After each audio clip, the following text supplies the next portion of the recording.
Welcome to Too Deep, a Sons of Saturday podcast. My name is Pete Berthod, and I am your host today, and I'm flying solo today, actually. Robbie is on a little bit of an overseas vacation, so we'll wish him a good time, but we're going to miss him today because I'm actually recording during the day. So that's why there's no under the influence. The only influence I'm under, a little bit of coffee here. There's a lot going on. So I wanted to hop on here, do a little realignment talk, do a little fall camp preseason talk, coaching interviews that have been happening, and the ACC Media Days and preseason media poll and all that came out. So we're going to get into all that. I'll take a little sip of this as a cheers, but cheers to fall camp starting. I'm going to just start with the realignment stuff because this Colorado to the Big 12 thing kicked off another round of rumors and realignment stuff flying once again. This is all because the media deal with Pac-12 never got done. And so they just did a proposal to the teams a couple days ago. It's an Apple proposal, a streaming and regular traditional cable kind of tie-ins going on. But even if they were to hit certain incentive structure thresholds, you're only going to get it to about $20 million per school in this Pac-12 deal. So now the thing is, will the Arizona schools bounce? And they're basically holding the fate of the Pac-12 in their hands, them and Utah, but all of the teams need to accept it. However, there's been a lot of smoke around the idea of Arizona heading to the Big 12. One, that would make them a premier basketball conference, adding them to Kansas and Baylor and TCU. And I mean, the list goes on. It's a very good basketball conference. So maybe they would add Gonzaga as a basketball only. Maybe they bring in UConn, the recent national champs, but it would be a basketball power move. But we know everything revolves around football. So that'll be interesting to see because the demise of the Pac-12 is something that the Big Ten is kind of ready to pounce on. So I was hearing somewhere, it was Bud Elliott or Nicole Auerbach, that they don't want to be responsible for the Pac-12 falling apart, having any kind of like hand in that. But if it were to happen, which it looks like it might, they will be adding some schools, maybe Stanford, maybe Washington, maybe Oregon, whatever. I mean, we've all heard the rumors and we're all kind of waiting to see what happens there. And it does seem inevitable that the Pac-12 will become a Pac-9 or a Pac-8 or just cease to exist altogether. But we're going to have to wait a few more days or a few more weeks to see there. Now, the Big Ten going after those Pac-12 schools makes a lot of sense because they added USC and UCLA to give them a natural regional rival would make too much sense and just ease the burden of their travel and everything else. So they will be adding some Pac-12 schools, I would say. That's almost a certainty. And then we had the talk about FSU and them getting all ornery again about revenue sharing, and this ACC deal is no good, which they signed just a few years ago, along with the rest of the teams that somehow signed a deal till 2036 for television rights, which I couldn't imagine a more stupid thing in this day and age with how fast things are changing. But that's what the ACC did, and this is where we are. And FSU doesn't like it. They're the loudest person in the conference yelling about it. So a few days before at Media Days, there was talk about this. It's heated up just this past week, but at Media Days, Jim Phillips, after the Northwestern thing was dodged because it's a legal case, he said they're going to try to bridge the gap money-wise in certain ways, but there was no tangible way they're going to do that. But how much they've won was brought up. Money isn't everything. What are we chasing, success or money kind of stuff? He brought all that up. And Billy Ray talked about this on a Sons of Saturday pod, that making the gap up money-wise just really isn't possible right now. You need a seismic change in order to make this gap up. Now, you can do your own school revenue growth, and Whit Babcock's, that's what he does. He's a fundraiser, right? And so we've done Reach for Excellence. We've done Keep Jumping, and we're staying competitive in NIL and whatnot. But it's not to the tune of $30 million a year. And so that's what FSU was griping about. I don't think the CW deal that just came out made anyone too excited. That's a 13-game deal, produced by Raycom, but aired on the CW, right behind Charmed and Smallville and all the other quality CW products. But yeah, that turned into a little bit of a joke. But at the same time, we got to take what we can get at this point. We signed a bad deal with ESPN, um, and we're living with it now. To go back to the FSU buzz about leaving, it is starting to seem more and more inevitable, and that if it's going to happen by 2024, next season, they would have to announce by 8/15. That's a deadline that people are tossing around, August 15th. I don't know how set in stone that deadline is. We're talking about contracts that are going to be broken anyway. So what's a deadline? But if it were to happen for 2024, it would have to happen relatively soon. Um, they had multiple admins and trustees all out front talking about this, and even their president was out there saying, and this is a quote: "Staying in the ACC under the current situation is hard for us to figure out, and that at some point they will have to, quote unquote, consider very seriously leaving the ACC unless there were radical change." Then you had Drew Weatherford out there saying, "It's not a matter of if we leave, but how and when we leave." And I think right after Media Days, there was a little bit of commentary on the grant of rights, because that's the big thing. And one FSU person was quoted as saying, "That document is well understood and will not be an impediment to us leaving." So you've got a lot of cage rattling by FSU, a lot of it, because they know they're at this point, we're not going to. We know they want to leave, and so we're not going to do any kind of revenue share. I thought that was basically off the table anyway. Besides that little postseason thing they talked about, that me and Rob discussed, but that's a pittance. Well, like, we're not giving them an extra chunk of the TV money just because they're FSU. Like, they don't deserve it any more than Clemson. And quite frankly, if they're going to leave, why are we going to bend to any of their will? So let them rattle the cage. Let them be angry. We all know the deal is untenable long term. We know that. And so maybe FSU does get the lawyers. They have the money, they have the desire, they have the will to get out of the conference. So let them bring the pain. Let them negotiate the exit fee, which is 120 to 150 million plus their home TV rights for the next 13 years. So say they do that negotiation. They get the lawyers, they get out of the grant of rights, they pay their exit fee. It's probably going to be around 100 plus million, right? And so if the other teams are still sitting there in the ACC, if the ACC is still existing, that's a nice little payday. And then you can sit with that little chunk of change making up the gap until the next domino falls. That's where I'm at. And the next domino will probably be Clemson or UNC or UVA or us getting invited to the Big Ten. I mean, who really knows? But you kind of need uh, someone to lead the charge here and take the brunt of it, and then we can see where we're at. Because at the end of the day, I said this on Twitter, VT is, while not a desirable school to move the needle when we're locked into the ACC, but if all hell breaks loose, we are desirable. We are, as Brent Pry put it in ACC Media Days, the flagship program in the state. And I'll talk about that in a minute. So we will find a decent landing spot if we were out of this deal. Now, I don't know if that decent landing spot would be, a Big 12, $31 million a year TV deal. But I do think we would find good football schools. Maybe we'd get an invite from the SEC or the Big 10. And we'd have a future in the sport, a very good competitive future, especially if we've got this current leadership that really feels the importance of football, at least at this point.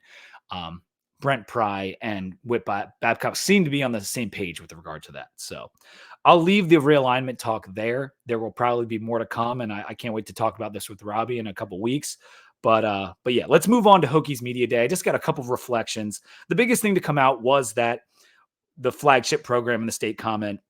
And I think also Fuga's comment that VT is back and the lunch pail is back, which, listen, after a 3-8 year, both of those comments could get an eye roll, particularly the Fuga comment, because we are not back. We need to prove that we can go to a bowl before we are back. The defense needs to prove it's a top 25 unit before they can be back, before the lunch pail is back. But the flagship program thing, it's it is particularly hilarious based on what happened last season. And then you had Tony Elliott's response was a little tepid, not quite like, a punch back. But we're talking about two schools that won 3 wins. So it's the meme of these two girls are having a mid off. Like that's what's happening right now with this flagship comment, especially in a season that we just came off of losing to ODU, a team in the state. So flagship program or not, like it we got to play better. I still kind of think it's true, right? I mean, even if it's kind of silly based on what happened last year, it is kind of true. Like we have the most TV interest when it comes to a football game. I think the most eyes are on a Virginia Tech game. If it was the same opponent playing any team in the state, we're going to have the most eyes watching that game. So I'll stick with Pry on that one. And I did love how the UVA fans are just all over Tony Elliott. He can't do a damn thing right now. And I would have expected a little bit more fire back, but like when you've lost, what is it, like 20 out of 21 games to us, like what are you going to say? So let's move. I want to actually get to the preseason polls now. But before we do that, I talked about coffee earlier. We've got a new sponsor on the podcast. The 2 Deep podcast is brought to you by Compass Coffee. With 16 locations in DC and Northern Virginia, Compass is quickly becoming the go-to cup of joe in our nation's capital. Compass was founded by 2 Marines back in 2014, and their goal was simple: make the best cup of coffee, one that points you in the right direction at the start of your day, every day, like a compass. Right now, they're offering our listeners 20% off their first order using the code 2DEEPVT. That's 2DEEPVT, all one word. So go to their site or download the app. They've got a nice Compass Coffee app, and load up your cart because you're going to get 20% off that order. Even if you don't live near DC, they'll ship the coffee right to your door. Just use code 2DEEPVT for 20% off that large order. Compass Coffee, great coffee, doesn't have to be complicated. All right, the preseason media poll. Clemson was 1, which I was a little surprised about. Maybe not that they were 1, but that they got 103 first place votes, and Florida State, who was 2, only had 67 first place votes. So old habits die hard, even though I think FSU is really damn good and probably going to win the conference. They were a significant margin behind Clemson in terms of the first place voting. UNC was 3rd. They got 5 first place votes, and NC State was 4th with 1 first place vote. Behind them was Miami at 5. And then if you want to get down to VT, we were number 11 ahead of GT, BC, and UVA, bringing up the rear in that order: GT, BC, and UVA. So VT sitting at number 11, not terribly surprising. However, in this conference, I do think that, and I may even throw GT in here, like 4 to 12. There is just no way to handicap that. I think Louisville will be pretty high, and I might have put them in that 5th spot, mainly because their schedule's easy, not because I think Jeff Brom's going to have them a revelation in year 1. I just think they've got an easy schedule, and Miami's got a lot to prove to me. Yeah, they always have the talent. Will Tyler Van Dyke bounce back for them to be 4th or 5th best? He's going to have to. So I might swap Louisville a little higher than either NC State or Miami. I'm not so sure about NC State. People really believe in Dave Doran. And yeah, he wins just about 7 games every year. So that could be good enough for 4th. But they losing Drake Thomas on defense, they lost a lot of guys on defense. It's really about Brennan Armstrong. This vote for them to be 4th is about Brennan Armstrong. And if Brennan Armstrong is the real deal, then yeah, I think they would be 3rd. I really do. But is he going to regain that form under Robert and I? That's something me and Mike McDaniel talked about on the last podcast. And if he does, watch out. They could be the 3rd best team in this conference, because Brennan Armstrong, if he plays like he does 2 years ago, he's right up there with Jordan Travis in contention for the best quarterback in this league, in a league that I think could have a bounce back year for quarterbacks, something I'm going to go into in a week or two about that. The Cover 3 pod did their ACC win totals, and that's one of my favorite things they do every year. I love that podcast. It's probably my favorite college football podcast that's out there. And so the over-under they got from Caesars was 5.5 for the VT win total. And I'm sad to report that every single guy on the Cover 3 podcast went under, including the guest that paid charity to be on the show. He also went under. So Tom, Danny Cannell, Chip, but they all went under the 5.5. I think some of them think it's going to be around 5 and potentially 6, but they had to go under. The interesting thing, Tom added a little bit more context. He said, we have a 30% chance of getting to 6 wins. And so I at least like that. Okay, I see where you're coming from there. I would say, my prediction right now is 6-6. So I would say 50%. Like I'd say we have a 50% chance of hitting 6-6. Is there maybe a 10% chance we win 7 games? Yeah. And then a 40% chance we land under that 6-6. So that's kind of where I would leave it. Just because if I'm predicting 6-6, you at least got to say it's a 50% shot we hit that number on the nose for me personally. Recruiting wise, we did get some commits these past 2 weeks.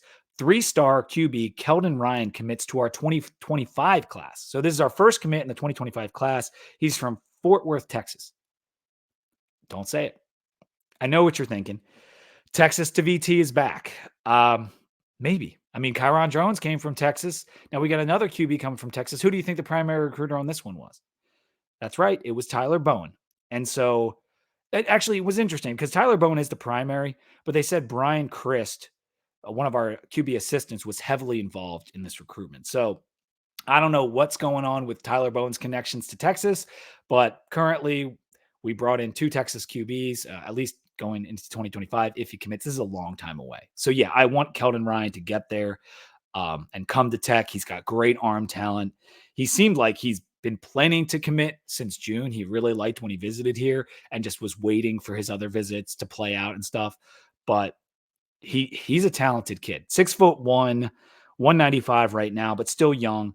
Like I said, 3-star, 0.86, and the number 436 recruit in the country in the composite for 2025. And you know how fluid those rankings are. He could shoot up to be a 4-star. He could drop down to be a lower 3, but I like just getting those people are thinking about coming to Tech in the future. That's you can't hate on that. So good to get Keldon Ryan committed to the Hokies.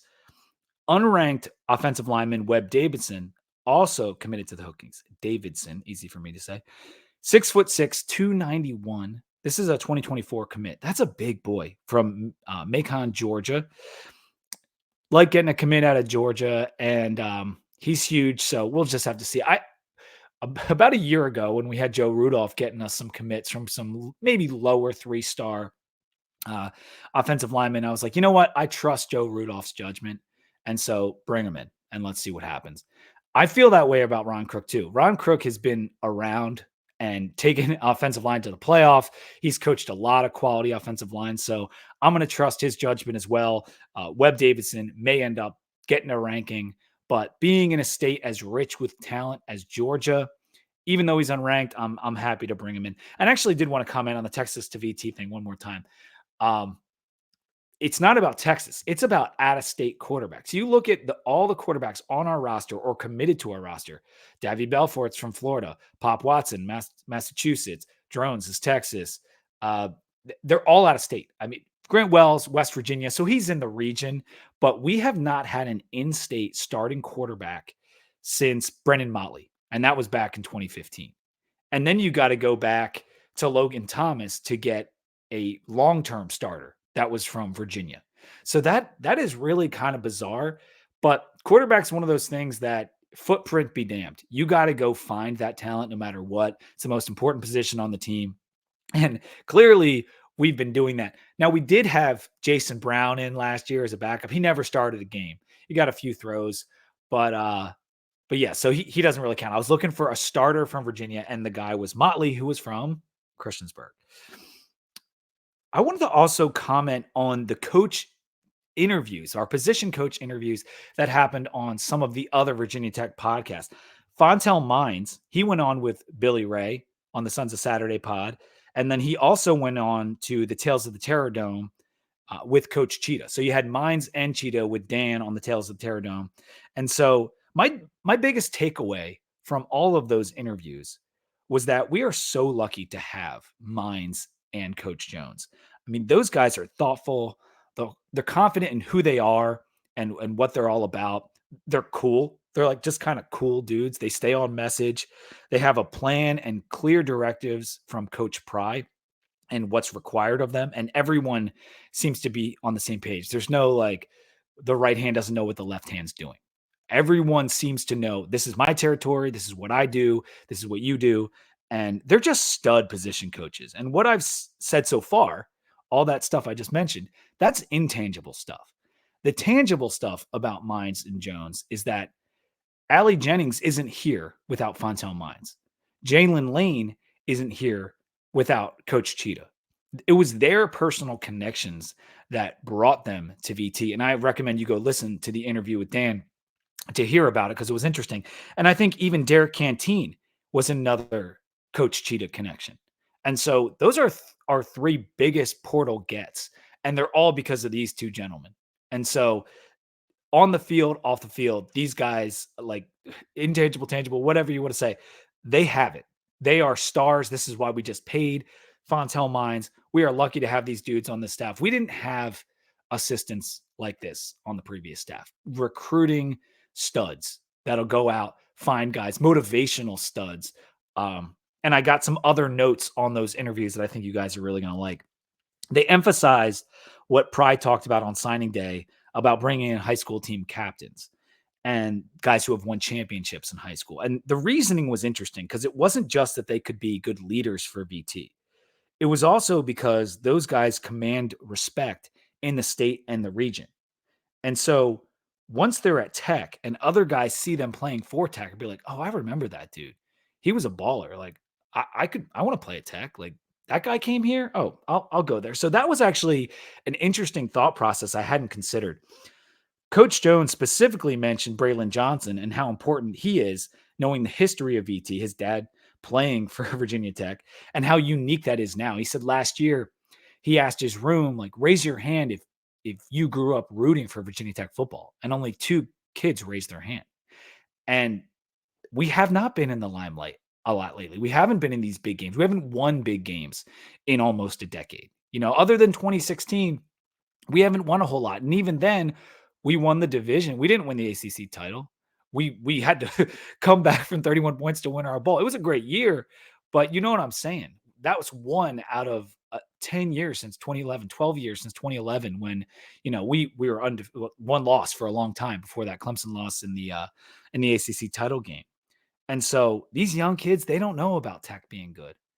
And having guys like Braylon Johnson and other team captains in that locker room being like, yeah, these guys know about Tech. They know about winning. This is how you set a culture. And so I really appreciated what those guys had to say regarding that. Jones also mentioned the impact Canteen has had on Dorian Strong's growth as a player and a leader, which you love to see that. I think you remember that one play from Dorian Strong. He makes the executive decision to kind of jump out of the way of a running back or a wide receiver about to score a touchdown because it's like he's just going to get pummeled. He was a skinny young kid. Like I don't think the new Dorian Strong would do that. And so that's kind of what that growth, that leadership, that I love to hear that. He talked about Felton and how grateful Felton is to be at Tech and how hard he's working to make the most of this opportunity coming from FCS. I think Felton could have a really nice year for us. And then Mines also mentioned they had a jugs competition among the wide receivers, and that he had 3 receivers caught 11,000 balls this summer as part of the jugs competition. Now, I don't know if he meant collectively or individually because 11,000 catches is a lot of catches. Like, do the math on that per day over a summer period. Like, that's insane. But his point was the standard for what's expected of how you work when you come to Virginia Tech at his position group and just any position group has been raised. The standard has been raised. And then one of the final notes I had from that interview was Tucker Holloway has put on some really good weight and that he, Lofton, and Gosnell are 3 of the hardest working guys on the team. And remarked again about Gosnell's offseason. You know, one of the hardest working guys, one of the best off seasons he's seen. He's a totally new player. So that is exciting. Our wide receiver room in general, I talked a lot about the wide receivers because Fontel was on those shows, but Wells is going to have guys to throw to, like a good 4 or 5 guys to throw to this year. And if it's the same Grant Wells, Drones is going to be playing real quick because he really has dudes now, especially add in Tootin. and Malachi being back healthy. There's weapons. JC Price went on Billy's podcast as well. It was as him and Billy just talking. It was a short and sweet interview. Really enjoyed it. Uh, JC talked about how they have just one defensive lineman from the last two recruiting classes, and that's Cole Nelson. And we all know how busy the transfer portal was with some of those Texas guys that played DN that bounced.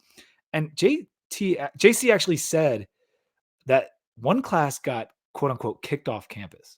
I never heard that. That's the term he used, is about one of those recruiting classes getting kicked off campus. So who knows? But the gap between the defensive tackles and their veteran presence and their age and the young guys on this D line, that's been hard to coach, and that will be continue to be hard to coach as they go into fall camp right now. That's something he commented on. There was just some other fun notes in there that JC was married at War Memorial.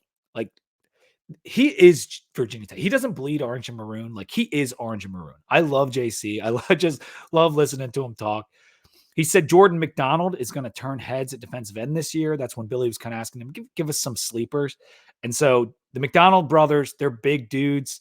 And Pry's been talking about them too. So now that JC's saying it, I like that because we need defensive end help.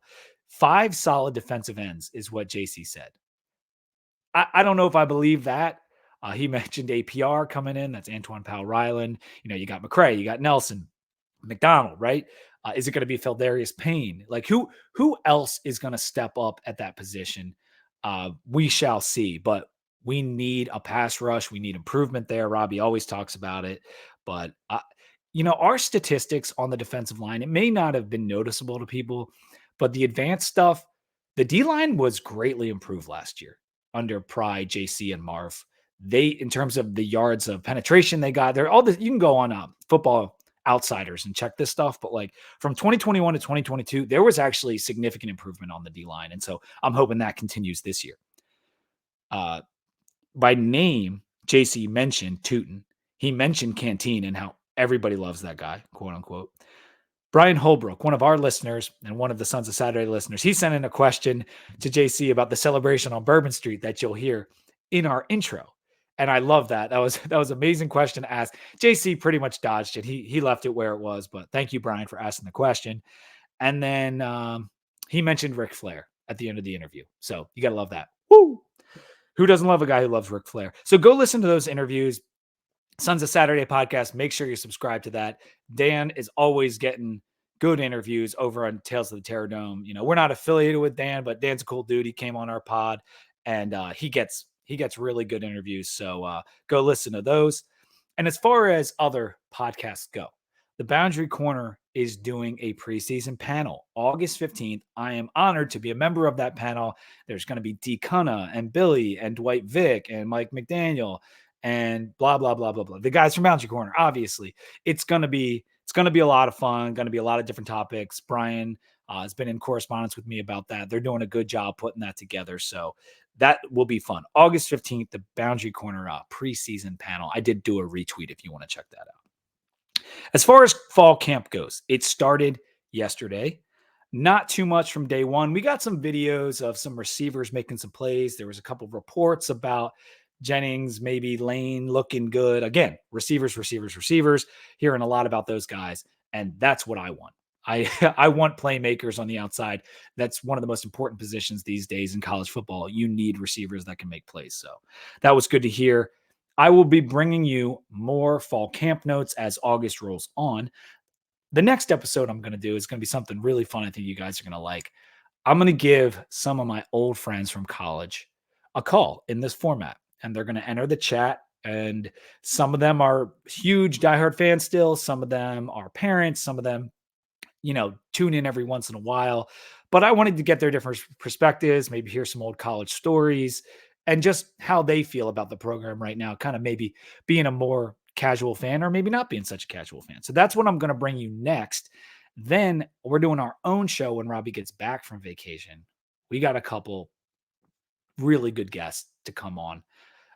We're hoping, sometimes these things fall apart, but we could have an amazing show for you in 2 weeks. We're looking forward to that. We'll be doing our season preview. It's going to be a really good month leading up to the opener against ODU. Gosh, we're so close. We're a month away. I mean, it's August 3rd, I want to say. So we are less than a month away right now from Virginia Tech football, and I'm jacked up about it. But anyway, you can hit us on Twitter. It's at 2DVT. It's 2DVT. On Instagram, it's 2DVT at gmail.com if you want to email us anything. And that's going to do it for the podcast today. Make sure to use the code on Compass Coffee. It's 2DVT. Put in a big order. What was I going to say? Oh, subscribe, rate, review, subscribe. Spotify, Apple Podcasts. We're on all those places. And until next time, go Hokies.